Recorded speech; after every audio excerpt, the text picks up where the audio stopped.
नमस्कार प्रिय शिक्षक गण। आज आम मेक योर ओन सॉन्ग नामक प्रोजेक्ट भित्तिक शिक्षा मॉड्यूल अनुसंधान करने को जाउछे।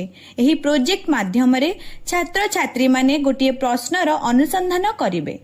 एक शक्तिशाली वार्ता प्रकाश करने को आमे किपरि गीत गुडी को व्यवहार करि परिबा। छात्र छात्री माने एही प्रोजेक्ट को अनुसंधान करिबा पई 4 दिन धरी प्रतिदिन स्कूल रे 40 मिनिट एवं निज घरे 15 मिनिट समय व्यतीत करिवे।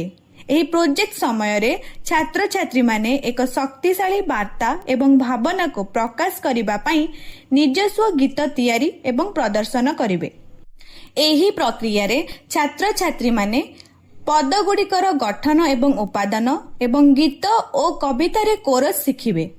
साहित्य रचना रे नियमित एवं अनियमित छंद ढांचा चिन्हट करिवे। सेमानंक लेखा को उन्नत करिबा पई छंदयुक्त शब्द एवं भाषणर व्यवहार करिवे। साहित्य सृष्टि रे वार्ता गीत एवं ताल भली प्रमुख उपादान गुडी को बुझिबे। छात्र छात्री माने एथि सह मध्य 21st सेंचुरी स्किल्स विकास करिवे, यथा क्रिटिकल थिंकिंग, कम्युनिकेशन, कोलाबोरेशन एवं क्रिएटिविटी।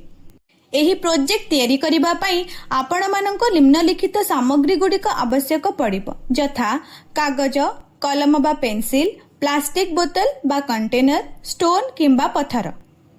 आसंतो एबे आमे 4 दिन रे एही प्रोजेक्ट रे कोन घटिबो ताहा बुझिबा। प्रथम दिन रे छात्र छात्री माने सेमानकर प्रिय गीत एवं सेमाने एहाको काहेकि पसंद करंती से विषय रे जोड़ी रे आलोचना करिवे। तापरे छात्र छात्री को अग्रणी प्रश्न सहित परिचित कराजिबो। एक शक्तिशाली वार्ता प्रकाश करिबा पई आमे किपरि गीत गुडी को व्यवहार करि परिबा। छात्र छात्री माननकु 5 रु 6 दल रे विभक्त कराजिबो। सेमानंक दल रे सेमाने मोर छोटो गाँ कविता विषय रे आलोचना करिवे। छात्र छात्री माने सेमानंकर गीत लेखिबा पई दल रे कार्य जारी रखिबे, जहां सेमाने शेष दिन रे उपस्थापना करिवे। सेमानंकर गीत पई टाइटल, थीम, कहानी, भावना इत्यादि उपादान गुडी को चूड़ांत करिवे। द्वितीय दिन रे छात्र छात्री माने अग्रणी प्रश्न को पुनरावृत्ति करिवे। छात्र छात्री माने दल रे काम करिवे एवं कविता रे छंदयुक्त शब्द एवं भाषण गुडी को अन्वेषण एवं आलोचना करुथिबा कविता से जणे युवा नायक को आलोचना करिवे। शिक्षकंक तत्वावधान रे छात्र छात्री माने उभय गीत एवं छंद दृष्टिकोणरू जातीय राज्य गीत वंदे उत्कल जननी को विश्लेषण करिबा पई दल रे कार्य करिवे। छात्र छात्री माने निज कहानी रे उपादान गुडिक विषय रे आलोचना करिबा पई दल रे कार्य जारी रखिबे एवं निजस्व गीत प्रस्तुत करिबा आरंभ करिवे। तृतीय दिन रे छात्र छात्री माने परस्पर गीत गुडी को दल रे समीक्षा करिवे। परामर्श को अंतर्भुक्त करी सेमाने सेमानंकर कविता को परिमार्जित करिवे।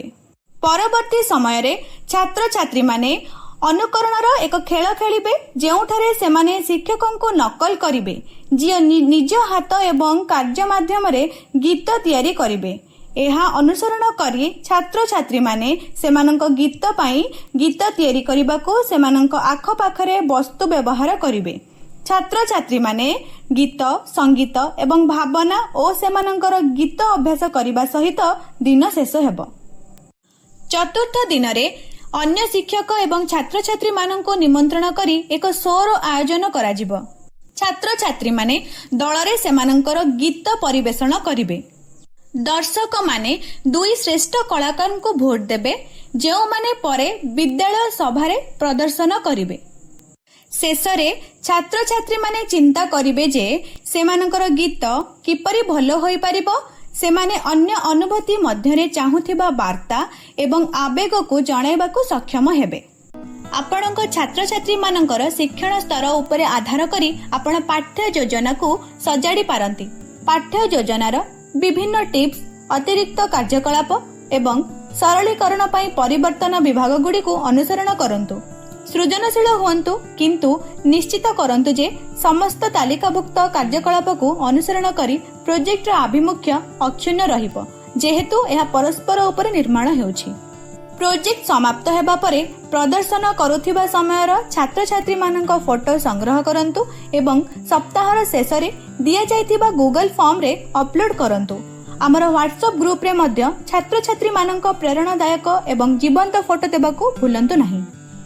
आपणक छात्र छात्री माने एही अभिज्ञता द्वारा विकसित हेउथिबा देखिबाकू आमे आशा करूछु। धैर्य एवं नियमितता सहित आपण सेमानकर अंशग्रहण जिज्ञासा एवं श्रेणी लेवल शिक्षा पाई प्रस्तुति रे उन्नति देखि परिबे। आउ थरे देखा हबो। धन्यवाद।